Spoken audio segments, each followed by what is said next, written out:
Hello class, welcome back your channel maths by Raman sir. कैसे हो आप सभी? आप सब बहुत अच्छे होंगे। देखिए बेटा, चैप्टर 4 चल रहा है, quadratic equation. Very interesting chapter है और आई होप सबको बहुत मजा भी आ रहा होगा। हमारे 2 लेक्चर अटेंड किए। सबसे इंपॉर्टेंट लेक्चर आपने अटेंड किया बेटा, पॉलिनोमियल एंड क्वाड्रेटिक इक्वेशन के बीच में डिफरेंस। तो अगर आपने नहीं देखा है तो जाके देखिए, डिस्क्रिप्शन में लिंक दिया है, ठीक है। और सब्सक्राइब करना ना भूलें जो नए बच्चे हैं, ठीक है। शेयर कर दीजिए हर जगह, ठीक है बेटा। चलिए, आज का जो टॉपिक है वो क्या है? क्वाड्रेटिक इक्वेशन तो आपने पढ़ लिया था क्या है, लेकिन जो सॉल्यूशन के बारे में जब हमने डिस्कशन किया था, पूरा इंट्रोडक्शन में बताया था, एक्सप्लेन किया था फुल चैप्टर। आज हम पढ़ेंगे solution of quadratic equation by factorisation method. कौन से मेथड से? जी यस, फैक्टराइजेशन मेथड से, ठीक है बेटा। तो देखते हैं कि फैक्टराइजेशन मेथड जो है उससे हम किस तरह से सॉल्व करते हैं इक्वेशन को, ठीक है बेटा। तो शेयर कर दीजिए, मैं दोबारा कह रहा हूँ, ठीक है। चलिए,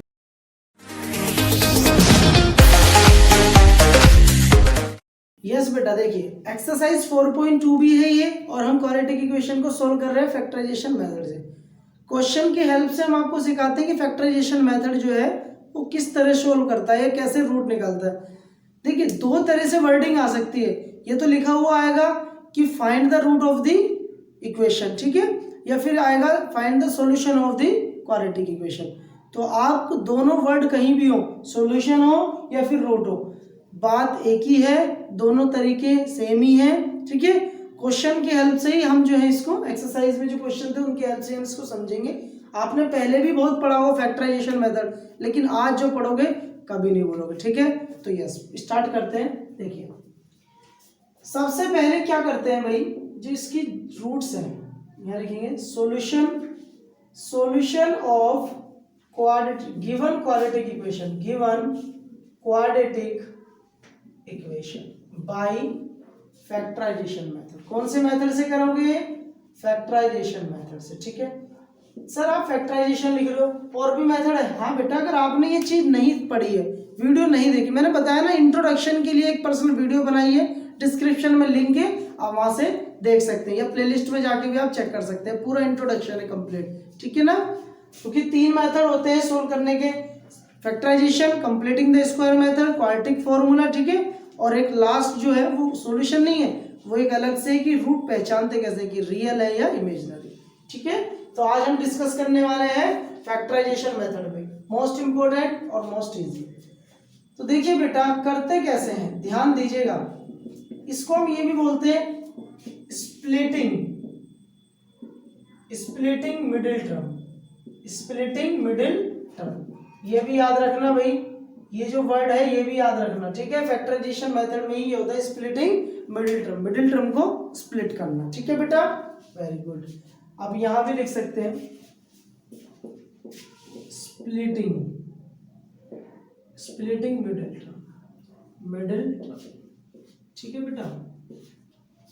यही हमारा क्या होता है, फैक्टराइजेशन। अब आप देखिए करते कैसे हैं इस क्वेश्चन में। सबसे पहले देखिए क्या करना होता है, ये जो एक्स स्क्वायर है, आपको पता है क्वाड्रेटिक फॉर्मूला तो हाईएस्ट पावर 2 ही रहनी है, क्वाड्रेटिक इक्वेशन है, ठीक है। तो हाईएस्ट पावर 2 है वेरिएबल की, उसका कोफिशिएंट कितना है बेटा? 1। कितना कोफिशिएंट है? 1। और कांस्टेंट टर्म जिसके साथ एक भी वेरिएबल नहीं है, दोनों की मल्टीप्लाई करो। 10 1 जा 10, वेरी गुड, 10 1 जा 10 हो गया। जो मल्टीप्लाई करके आए, किसकी मल्टीप्लाई करनी है? कांस्टेंट टर्म की और एक्स स्क्वायर के कोफिशिएंट की। जो आएगा उसका एलसीएम लेना है, 2 5 और 5 एलसीएम हो गया बेटा, वेरी गुड। अब आपको क्या चेक करना है? अब आपको चेक करना है कांस्टेंट का साइन ऑफ कांस्टेंट। देखिए कितना है? माइनस। साइन ऑफ कांस्टेंट क्या है? माइनस। कितना है बेटा? माइनस, ठीक है। माइनस कर कर आपको क्या लेकर आना है? एक्स वाली टर्म। माइनस करके क्या लाना है आपको? एक्स वाली टर्म लानी है। तो कितना लाना है? 3। एक्स वाली टर्म का साइन नहीं देखना आपको, साइन चेक करना है कांस्टेंट टर्म का, साइन चेक करना है कांस्टेंट टर्म का। तो माइनस करके 3, तो आपको दिखाई दे रहा है 5 में से अगर 2 गए तो 3 आ जाएगा, 5 में से अगर 2 माइनस 3, और मल्टीप्लाई करके 10 आ रहा है, बिल्कुल सही। मल्टीप्लाई करके वही आना चाहिए जो कांस्टेंट टर्म और एक्स स्क्वायर के कोफिशिएंट की आएगी, और माइनस प्लस माइनस करके एक्स वाली टर्म आनी चाहिए। बात समझ में आई? समझ में आई बेटा, वेरी गुड। अभी हम स्टेप लिखवाएंगे, पहला भी क्वेश्चन को कर देते हैं। ये आ जाएगा एक्स स्क्वायर माइनस 3 के प्लेस पर लिखेंगे 5 माइनस 2, क्या लिखेंगे 5 minus 2 X minus 10 equal to 0। Clear है। X square minus 5 into X 5x minus minus plus 2 into X 2x minus 10 equal to 0। Clear है यहाँ तक। अब कॉमन लेते हैं, ये दो दो टर्म में से कॉमन, इन दोनों में से कॉमन लेंगे बेटा और इन दोनों में से कॉमन लेंगे। ठीक है, सबसे पहले देखते हैं, यहाँ 1 है, 1 और 5 में कोई कॉमन नहीं है, 1 ही होता है।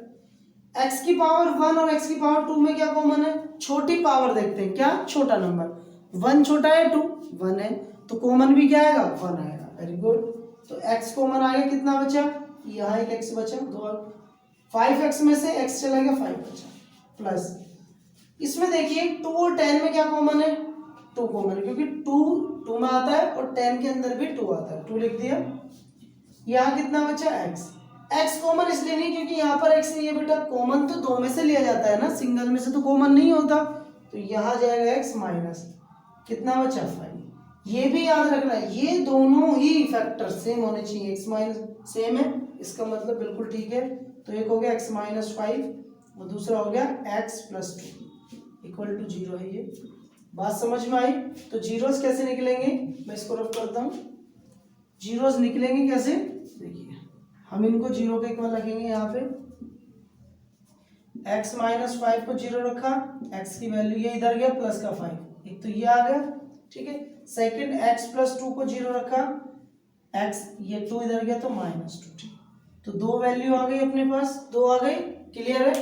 अब ये तो था करने का तरीका, लेकिन अगर मैं स्टेप लिखूं, आप स्टेप लिख लो कैसे कैसे करते हैं, स्टेप लिखिए, क्वेश्चन बाद में करेंगे, पहले स्टेप। तो ये स्टेप लिखिए। पहला स्टेप क्या है, सबसे पहले हमें क्या करना है, मल्टीप्लाई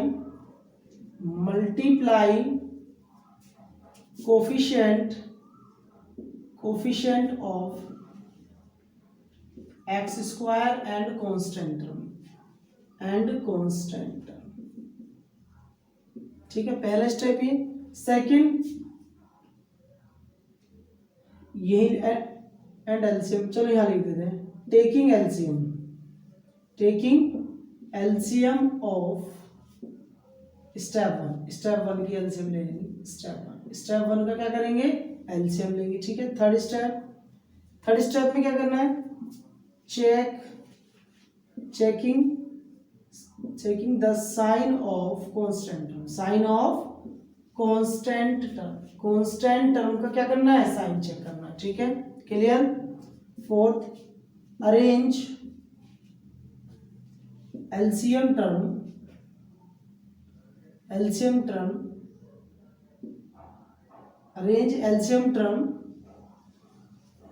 वाले जो अभी आपने जो एलसीएम निकाला ना, जैसे हमने अभी 10 का एलसीएम निकाला था, उसको किस तरह अरेंज करना है, according to coefficient of x and sign of constant term. ये स्टेप अगर मैं इसको पहले लिखता ना बेटा तो आप इसको समझ नहीं पाते, ठीक है, इसलिए इसको बाद में लिखा।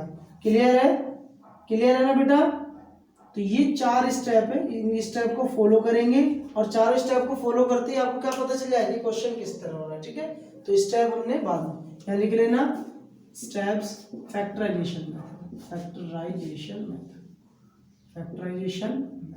बात समझ में आई आप सभी के बेटा, ठीक है। इसको नोट करिए, फिर हम आगे क्वेश्चन कराते हैं। Yes class, question number first का सेकंड है, ठीक है। स्टेप अब हमने लिख दिया, अब तो आपको पता चल गया स्टेप क्या है। सबसे पहले क्या करते हैं, multiply coefficient x square constant, 6 और 2 कितना हो गया, 12 हो गया, वेरी गुड। और फिर टेकिंग एलसीएम लेते हैं इसका, 2 6 2 से गया 3 गया 1, ठीक है बेटा। Clear. Third step, checking the sign of constant का साइन माइनस है, वेरी गुड, माइनस। फिर arrange LCM according to coefficient of x का कोफिशिएंट कितना है 1, तो 1 के अकॉर्डिंग इन सबको क्या करना है, अरेंज करना है। एलसीएम टर्म जो ये लिखिए ना, एलसीएम टर्म्स को अरेंज करना है, ठीक है बेटा। और साइन, तो माइनस का साइन इनको इस तरह अरेंज करो कि माइनस करके 1 आ जाए, तो 2 2 जा 4 4 माइनस 3 1 होता है, और 4 into 3 12 होता है, मल्टीप्लाई करके ये भी तो आना चाहिए, ठीक है। तो गुड, अब ये हो जाएगा 2x², इसको ऐसे लिखेंगे सॉल्यूशन, क्या लिखेंगे, solution of given quadratic equation by factorisation method. ठीक है, क्या करना है बेटा, 2x² plus x minus 6, 2x² plus x की प्लेस पर क्या आएगा 4 minus 3, x minus 6 equal to 0, 2x² plus 4 into x 4x minus 3x minus 6। Common क्या है, इन दोनों में से कॉमन लेना है। पहले इन दोनों में से देखिए 2 और 4 में 2 कॉमन है, वेरी गुड, x की पावर 2 और 1 में 1, यहाँ कितना 2 बाहर आ गया, एक x, तो एक x बचा, प्लस 2 बाहर आया तो 2 बचा बेटा, x बाहर आ गया तो x हट जाएगा, ठीक है, माइनस दोनों में 3 और 6 में 3 कॉमन है, x कॉमन नहीं है, यहाँ x आ गया। अब बेटा देखिए माइनस आपने ये ले लिया, ये वाला माइनस भी अगर कॉमन लेंगे तो यहाँ प्लस आ जाएगा, क्यों आएगा, क्योंकि प्लस माइनस माइनस होता है, ठीक है। 6 में से 3 गया तो 2 बचा, क्या दोनों टर्म सेम आ गई, बिल्कुल, तो एक हो गया हमारा x प्लस 2 और एक हो गया हमारा 2x माइनस 3, ठीक है, ये दो आ गए। अब इनको जो है 0 के इक्वल रखेंगे तभी तो केसेस निकलेंगे, तो x प्लस 2 को 0 रखा तो x की वैल्यू आ गई -2, एक तो रूट ये आ गया, ठीक है। एंड सेकंड केस में इस वाले 2x माइनस 3 को 0 रखेंगे, 2x आ गया 3 और x आ गया 3/2, ठीक है, ये भी दूसरा रूट हो गया हमारा। बात समझ में आई, विजिबल है, क्लियर है, जल्दी से नोट कीजिए। यस क्लास देखिए क्वेश्चन 3 है और 4, ठीक है। अब हमने स्टेप्स हटा दी क्योंकि स्टेप्स तो आपने नोट कर लिए हैं और आपको याद भी हो गया है।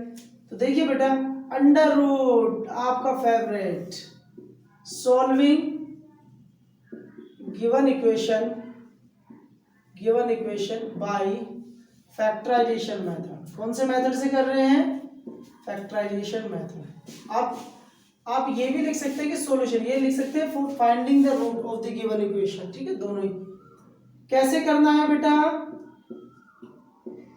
आप बताइए कैसे करते हैं। सबसे पहले स्टेप कांस्टेंट की और कोफिशिएंट ऑफ x² की मल्टीप्लाई, यहाँ पर 1 है, अंडर रूट क्या गया 5, तो 5 बन जा 5 और रूट टू 2, तो 5 2 जा 10, very good, taking LCM 5, good, ये आ गया। Check the sign of the constant, plus, इनको प्लस करके 7 रख दो, आपको दिख रहा है 5 + 2 7 है और 5 2 जा 10, सही है। अंडर रूट 2x² प्लस, यहाँ लिखेंगे 5 + 2, यहाँ लिखेंगे 5 अंडर रूट 2 इक्वल्स टू 0, ठीक है बेटा। ये हो जाएगा 2x² प्लस 5x प्लस, यहाँ x कहाँ चला गया, इसका चाहिए x मिलेगा, 2x plus 5 under root 2 is equals to 0, clear है बेटा। अब इन दोनों में से कॉमन लेते हैं, देखिए अंडर रूट 2 और 5 में कुछ भी कॉमन नहीं, अंडर रूट 2 और 5 में क्या कॉमन होता है, नंबर भी सेम नहीं है, ठीक है, तो कुछ कॉमन नहीं, सिर्फ x कॉमन है, तो x कॉमन ले लिया, यहाँ कितना बचा अंडर रूट 2x प्लस 5, यहाँ प्लस, इन दोनों में देखो x तो है नहीं, ठीक है, 5 है, यहाँ 2 है, 2 को हम, आपको पता है ना 2 को हम क्या लिख सकते हैं, under root 2 into under root 2, अगर 2 बार लिख सकते हैं, यहाँ भी अंडर रूट 2 है तो कॉमन आ जाएगा। सपोज करो यहाँ इसको ये लिखेंगे तो इसमें एक अंडर रूट 2 ये और ये दोनों कॉमन आ गए, तो यहाँ कितना बचा, यहाँ 2 में से 1 बचा, अंडर रूट 2 और 7 का एक्सपोनेंट, इसमें से बाहर आ गया तो 5, क्या दोनों सेम आ रहे हैं, ये और ये सेम है, बिल्कुल सेम है ना, तो ठीक है। अब क्या आ जाएगा आपका, ये आ जाएगा अंडर रूट 2x प्लस 5, एक ये और दूसरा x प्लस अंडर रूट 2, ठीक है, ये आ गया, ठीक है बेटा। अब आपको क्या करना है, इसके जीरो फैक्टर निकालने हैं, ठीक है, मतलब रूट निकालने, तो क्या करेंगे आप, अंडर रूट 2x प्लस 5 को 0 रखेंगे, x की वैल्यू आई, ये आ जाएगा under root 2x equal to, ये प्लस है उधर गया -5, x की वैल्यू, ये मल्टीप्लाई में इधर आएगा तो डिवाइड में, वेरी गुड, ठीक है बेटा। एंड दूसरा x plus under root 2 equal to 0 है तो x की वैल्यू आ जाएगी इधर माइनस अंडर रूट 2, ठीक है, क्लियर है। क्वेश्चन नंबर 4 भी देख लेते हैं, एंड टू एंड क्या करना है इसमें, ये भी सेम है, इसमें क्या करेंगे, find root by factorisation method. आप कैसे भी लिख सकते हैं, क्योंकि मैंने वहां लिखा हुआ है रूट को ही हम क्या बोलते हैं, सॉल्यूशन। ये देखो लिखा हुआ है ना, सॉल्यूशन हो या रूट हो, ठीक है। तो फैक्टराइजेशन मेथड से करेंगे। पहले तो यहाँ देखिए ये फ्रैक्शन में आगे डिवाइड में, तो हम इसका एलसीएम लेंगे। ऐसे क्वेश्चंस का क्या लेते हैं, पहले एलसीएम 8, तो ये हो जाएगा 2 का, यहाँ 8 बनाने के लिए 2 किससे मल्टीप्लाई, 8 से, 8 2 जा 16 एक्स स्क्वायर, 8 बनाने के लिए 8 से, तो 8 इंटू 8 प्लस यहाँ 1 इक्वल टू 0, ये सब 0 हो जाएगा। 16 x square minus 8 x plus 1, ये आ गई आपके पास इक्वेशन, ठीक है, क्वाड्रेटिक इक्वेशन। अब आपको करना क्या है, कांस्टेंट की और एक्स स्क्वायर कोएफिशिएंट की मल्टीप्लाई, कितना आया 16 आया सर, 2 से एलसीएम दिया 8, 2 से करेंगे 4, 2 से करा 2 और 2 से करेंगे 1, वेरी गुड। फिर साइन चेक करते हैं हम, कांस्टेंट का प्लस है, प्लस करके एक्स वाली टर्म लानी होती है 8, सबको प्लस करो, देखो 2 2 जा 4, 2 2 जा 4, 4 प्लस 4 8 होता है, और 4 इंटू 4 16 भी होता है, मल्टीप्लाई भी भाई 4 प्लस 4 8 होगा ना बेटा, और 4 इंटू 4 करेंगे तो क्या होगा 16, तो मल्टीप्लाई करके ये आ रहा है, ठीक है, और प्लस करके ये आ रहा है, बिल्कुल ठीक। मैं फिर कह रहा हूं एक्स वाले टर्म का साइन नहीं देखते हैं, साइन चेक करते हैं कांस्टेंट टर्म का, ठीक है बेटा, याद रखना इसको। 16 एक्स स्क्वायर माइनस 8 की जगह 4 plus 4 x plus 1 equal to 0, ये हो गया 16 x square minus 4 x plus minus minus 4 x plus 1 equal to 0। Common लिया दोनों में से 4 और 16, 4 कॉमन है ऑब्वियसली, एक्स स्क्वायर और एक्स में से एक्स, ठीक है। चलिए यहां देखिए कितना बचा, 16 में से 4 गया तो 4, क्योंकि 4 4 जा 16, और एक्स स्क्वायर में से एक एक्स गया तो एक्स बचा, ये तो पूरा कंप्लीट, तो यहाँ 1 लिखेंगे। जब कंप्लीट वैल्यू बाहर आ जाती है तो वहां क्या लिखते हैं 1, क्योंकि बेटा जब आप देखो इसकी मल्टीप्लाई करो, 4 4 जा 16 x x x square minus 4 1 जा 4 एक्स, जब इसके अंदर मल्टीप्लाई करोगे तो यही वैल्यू आनी चाहिए, ठीक है, माइनस यहाँ कुछ भी कॉमन नहीं तो 1 4x, प्लस में से माइनस गया तो माइनस 1, मल्टीप्लाई करके देखो minus 4x minus minus plus, ठीक है, इसको रफ कर देते हैं तो समझाने के लिए होता है। अब दोनों सेम आ गए, ये भी, तो एक हो गया 4x माइनस 1, दूसरा हो गया 4x में, ये भी दोनों ही सेम आ रहे हैं, तो इनको कैसे करेंगे, इसको रखते हैं हम नाउ, यहाँ लिखेंगे 4x माइनस 1 को 0, तो 4x इक्वल टू आ गया 1, x की वैल्यू 1/4, क्लियर है, क्लियर है बेटा, तो 1/4, और दूसरा भी कितना आया 1/4, तो 2 रूट आ गए ना इसके, 2 रूट इसी का आए थे, एक और एक, ठीक है, बात समझ में आई, जल्दी से नोट करो। यस क्लास देखिए, फर्स्ट का 5th क्वेश्चन है, सॉल्यूशन करते हैं इसका। देखिए बेटा, solving solution by factorisation method, factorisation method लगा के हम इसका सॉल्यूशन निकालेंगे।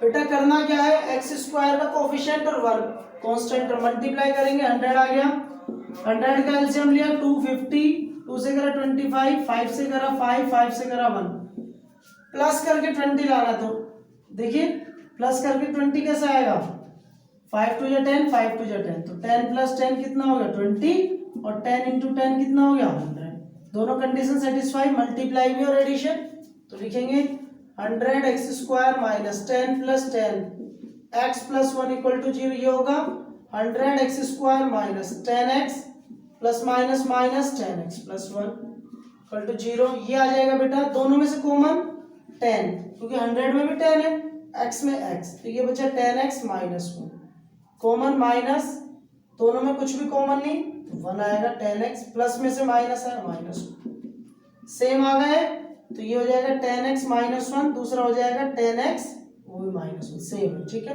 अब इनके हम क्या निकालेंगे, फैक्टर, केस 1 ले लेते हैं, उसमें रखेंगे 10x माइनस 1 को 0, 10x इक्वल टू आ गया 1, x की वैल्यू आ गई 1/10, ठीक है, एक रूट आ गया।